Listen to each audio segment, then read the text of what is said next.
Bună ziua și bine v-am găsit la miniseria dedicată platformei SolidWorks și FreeCAD.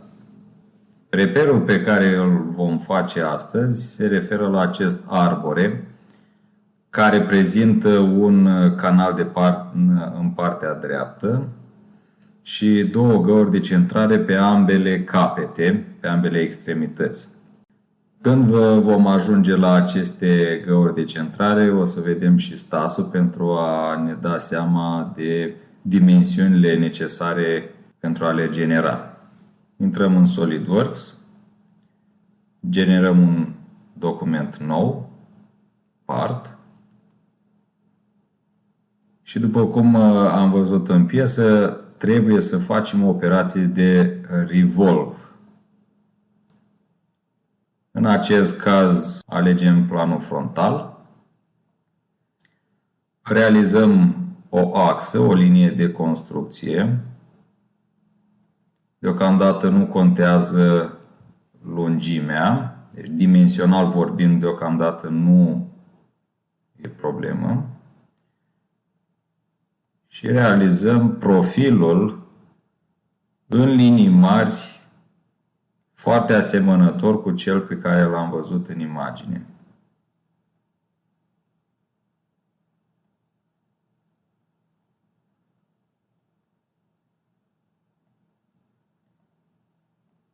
Am făcut profilul. Afișăm constrângerile, să vedem dacă toate segmentele de dreaptă pe care le-am realizat sunt conform pe orizontal și pe verticală. Le ascundem și încercăm să vedem dimensiuni. Recomandarea generală în astfel de situații este să pornim de la stânga la dreapta și de jos în sus, ceea ce înseamnă că ne vom ocupa de dimensiunile pe verticală, în cazul nostru diametrele, după care vom lua dimensiunile pe orizontală, cele liniare. Ne ducem în Smart Dimensions și vom lua diametrul primului umăr. Dacă trecem cu cursorul mouse-ului de axă, atunci va prelua ca diametru.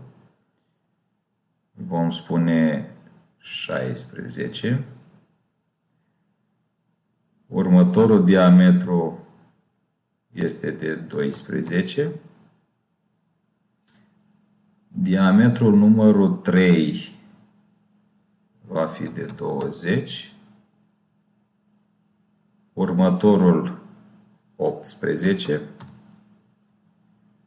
Și în fine ultimul 16. Ieșim din comanda Smart Dimensions. În desen, aceste două praguri, să spunem așa, ale axului, deocamdată este un ax, încă n-a devenit un arbore, au același diametru. Pentru a nu pune o cotă în plus, spunem că cele două linii sunt coliniare. Revenim în desen și vedem care sunt mărimile pe orizontală.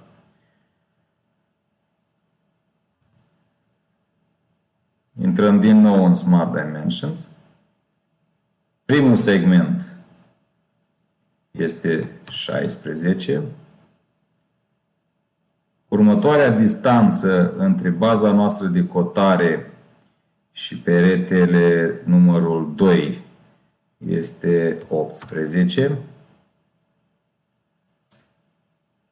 Tot din baza noastră de cotare până în peretele numărul 3 este o valoare de 38. Mutăm un pic cotele pentru a nu se suprapune. Distanța asta liniară este de 10. Iar din acest perete până în ultima linie albastră, 13. totală este de 81.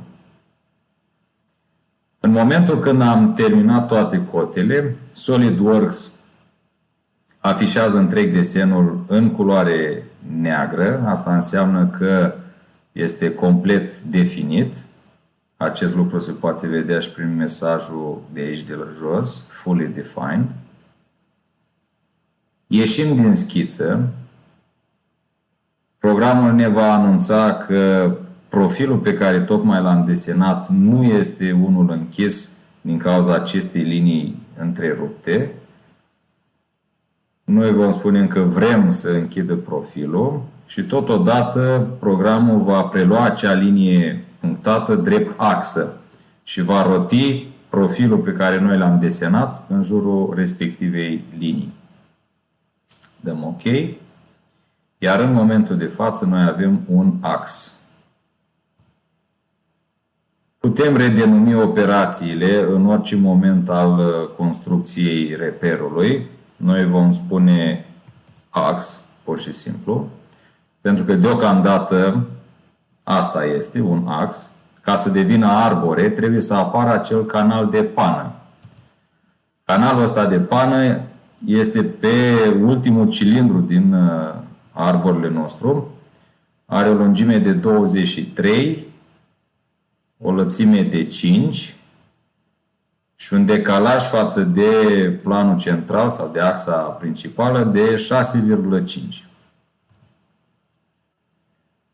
Pentru acest lucru optăm pentru comanda Extruded Cut.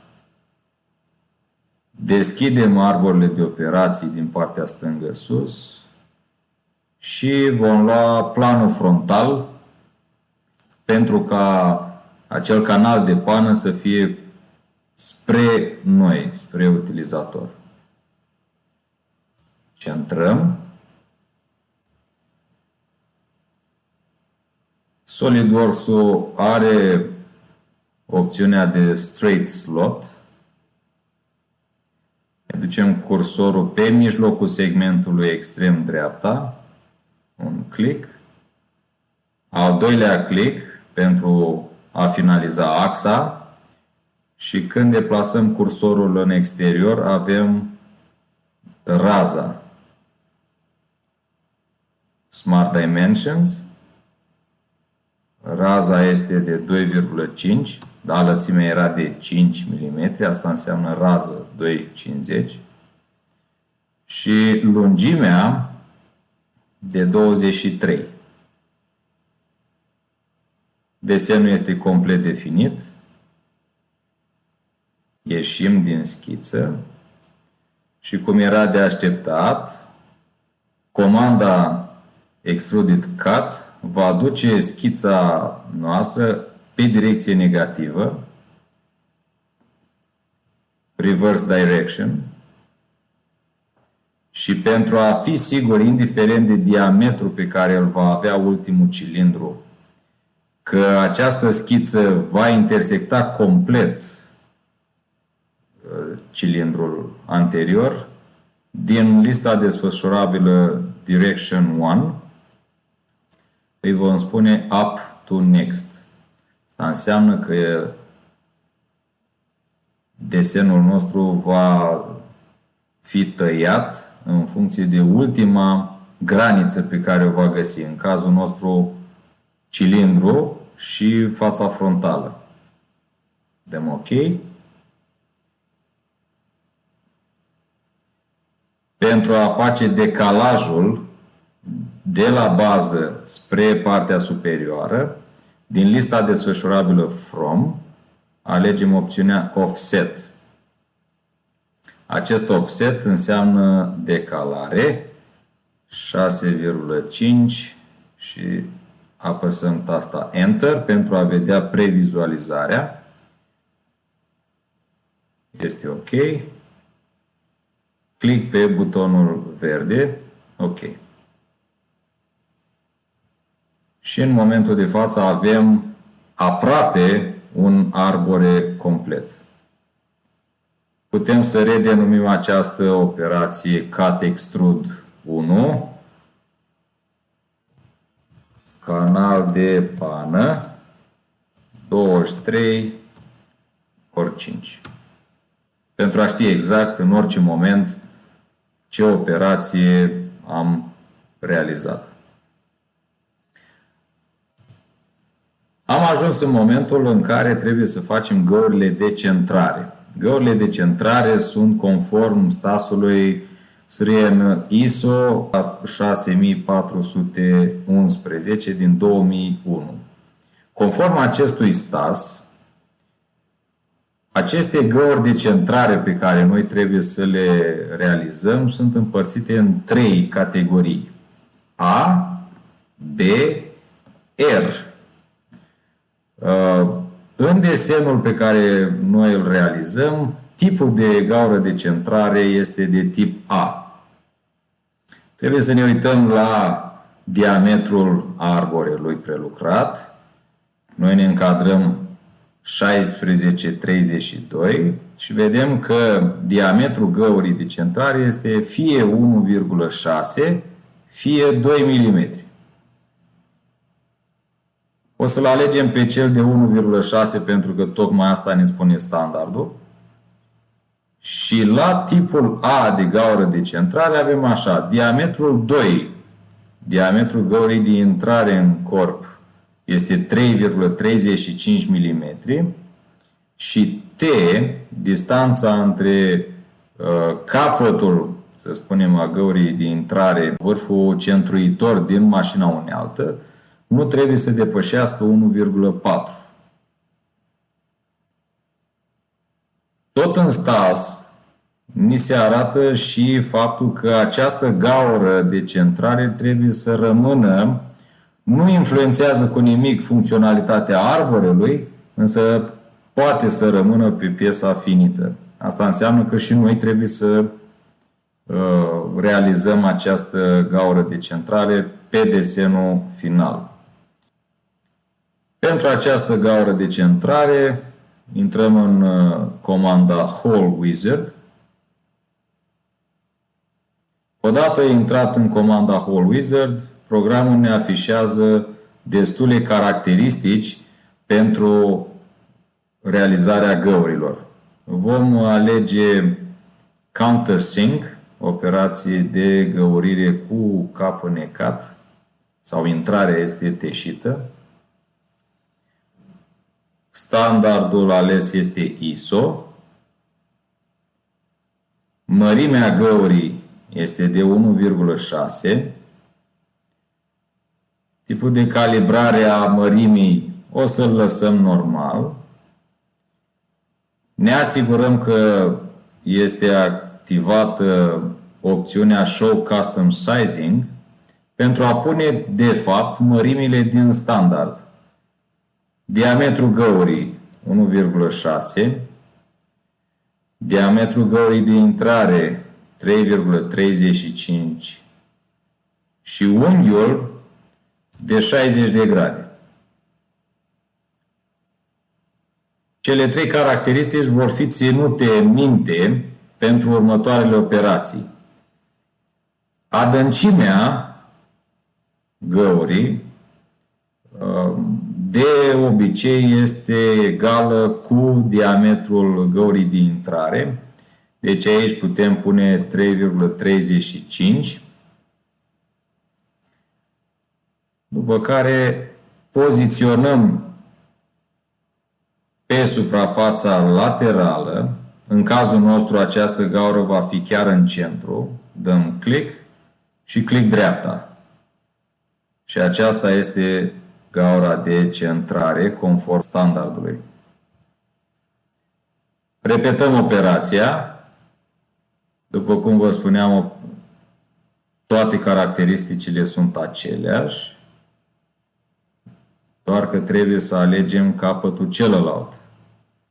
Luăm centru, click dreapta, OK.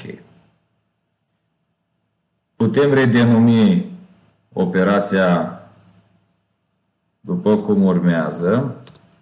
Prima gaură de tip A, diametru 1,6 și diametru găurii de intrare 3,35. Aceasta este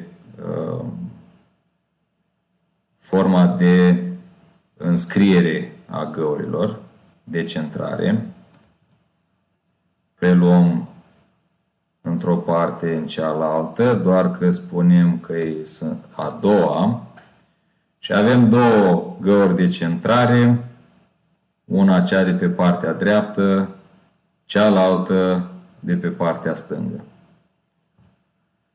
Și ultima operație pe care o avem conform desenului sunt teșirile de pe muchile extreme, da? Pe partea stângă și pe partea dreaptă, 1 la 45 de grade.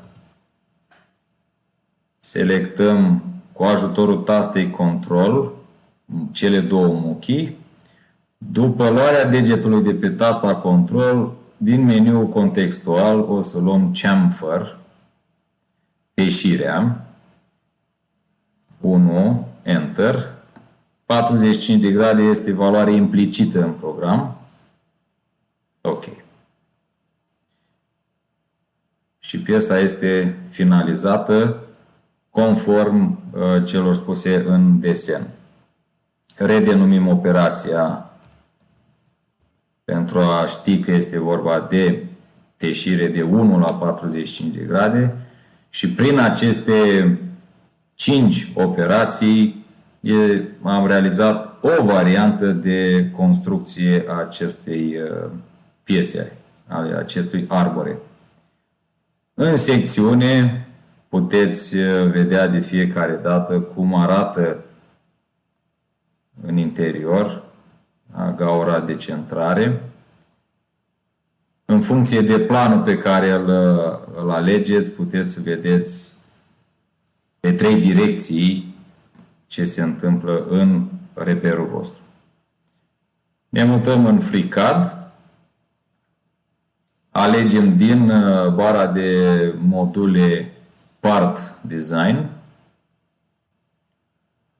Create New, generăm un corp, după care alegem schița. Ne alegem planul orizontal, OK. Vom realiza același profil pe care l-am făcut și adineauri, tot la nivel orientativ, să spunem așa. Ne încadrăm un pic.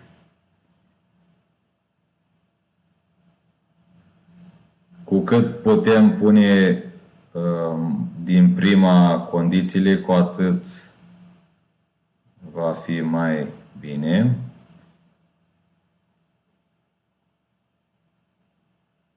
Va fi mai bine pentru că nu trebuie să adăugăm condiții în plus. Dacă ne apropiem de desen, vedem că linia asta trebuie să stea verticală. Segmentul acesta trebuie să stea vertical. Și de-abia acum toate sunt puse cu condițiile necesare. FreeCAD-ul oricum afișează toate condițiile, indiferent că vrem noi să le avem sau nu acolo. Să dăm cote. Cea mai mare cotă, 81. Dacă am început cu 81, atunci o să intrăm pe toate cotele. Am mai găsit o linie care trebuie să stea pe verticală. Dacă am început cu 81, o să menținem toate cotele de pe orizontală. Acesta era 16. Următorul e 18. Distanța din planul nostru inițial, hai să tragem un pic mai sus, din planul nostru inițial până în peretele numărul 2 și din peretele numărul 3 până în planul inițial, 38.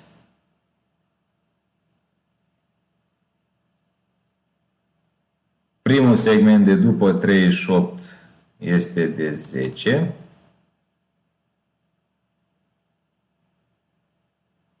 Distanța dintre cei doi pereți vecini 13. Și astea sunt mărimile pe orizontală. Să ne ocupăm de mărimile pe verticală. În primul rând, vom spune că aceste două puncte trebuie să fie aliniate pe orizontală. Asta înseamnă că dacă mut o linie, va pleca și cealaltă. Lucru pe care l-am făcut și în SolidWorks.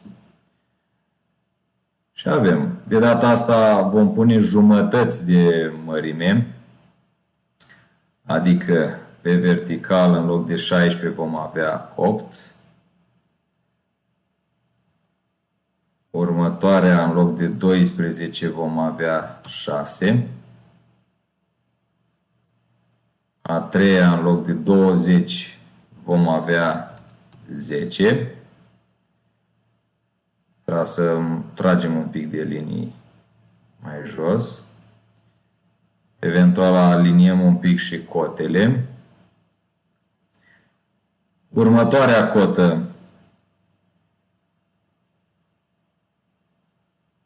tot pe verticală era 18, în cazul ăsta 9.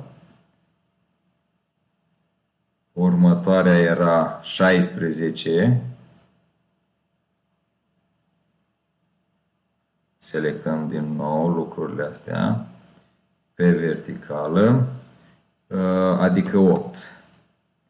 Și în momentul în care am trasat toate cotele, desenul se face de culoare verde. Asta înseamnă că această schiță este complet definită, după cum spune și în bara de mesaj, Fully Constrained Sketch.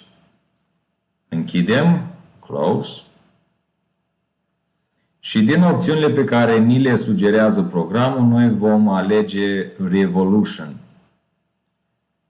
El presupune cumva care axă ar trebui să fie, însă nouă nu ne convine această axă, pentru că axa în jurul căreia trebuie să se rotească piesa este axa X. Și aceasta este piesa. Am obținut un ax. Următorul lucru pe care trebuie să-l facem este acel canal de pană. Facem un plan orizontal, care va fi decalat din prima 6,5 mm în partea superioară. Dăm OK. Și pe acest plan vom desena schița. Pentru a putea vedea pe planul pe care desenăm, FreeCAD-ul sugerează transformarea piesei în wireframe. Avem de generat acest slot pe axa principală.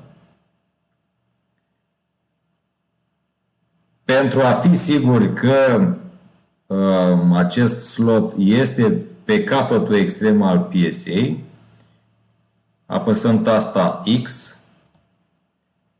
Această comandă este activată, comandă care transformă muchiile piesei anterior desenate în linii ajutătoare. Da? Dăm click pe această linie și vedeți o linie de culoare magenta. Și spun că cele două puncte de importanță, în cazul nostru centrul slotului și unul din capete, trebuie să fie aliniate pe verticală. Ceea ce înseamnă că punctul ăsta de aici nu va mai pleca indiferent cum trag de el. Distanța dintre cele două centre pe orizontală este de 23, iar raza este de 2,5. Desenul din nou este în totalitate constrâns. Close. De data asta va trebui să alegem opțiunea Pocket Bineînțeles că se duce pe zonă negativă. Noi o să-i zicem reversed. Se duce în sus. Iar la opțiunea de tăiere o să-i spunem through all, adică să treacă prin toată piesa, indiferent ce diametru găsește acolo. Ok. Selectăm planul, apăsăm tasta Space, să-l facem invizibil. Ne ducem la modul de vizualizare As Is și avem piesa aproape finalizată. Pentru realizarea găurilor, FreeCAD-ul cere preexistența unei schițe în care să fie un cerc. Așa că selectăm suprafața pe care vrem să facem gaura. Sketch. Mi-aleg un cerc, mă duc în centru și fac un cerc de o mărime oarecare. Close. Opțiunea aleasă este Whole. Click. Mărim un pic spațiul de caracterizare. La Profile o să-i zicem Metric Coarse Profile.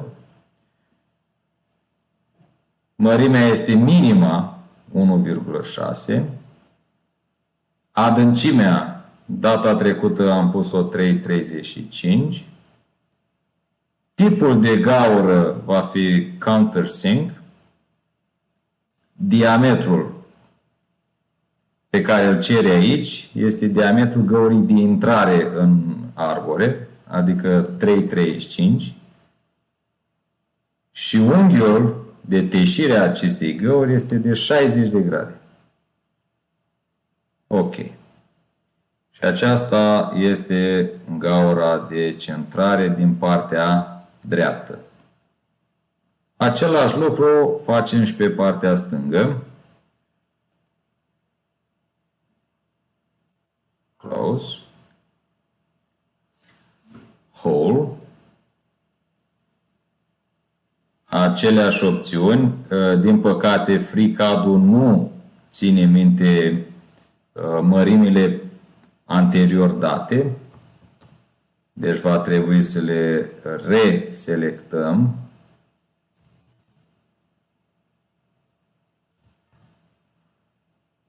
Ok. Și asta este gaura de centrare. O singură operație mai avem de făcut și anume cele două teșituri. Cu controlul apăsat, selectăm cele două muchii, alegem opțiunea Chamfer, îi spunem din lista Type, Distance and Angle. Întâmplarea și coincidența face că avem nevoie de 1 la 45 de grade, care sunt valorile implicite în program. Ok. Și în acest moment piesa este complet gata, cu toate condițiile. Ne ducem aici în model și vedem operațiile. Puteți să le redenumiți exact ca și în partea cealaltă. Click dreapta, Rename și zicem Ax, Enter. Acest pocket este canal de pană 23/5. Prima gaură de centrare de tip A 1,6 cu 3,35. Al doilea element tot A de 1,6 cu 3,35. Ultima operație, chamfer, 1 la 45 de grade. Deci, din acest punct de vedere, nu s-a schimbat nimic față de SolidWorks, cu amendamentul că trebuie să construim un plan suplimentar pentru a face degajările astea de la planul inițial. În această modalitate se obține desenul de față atât prin SolidWorks cât și prin FreeCAD.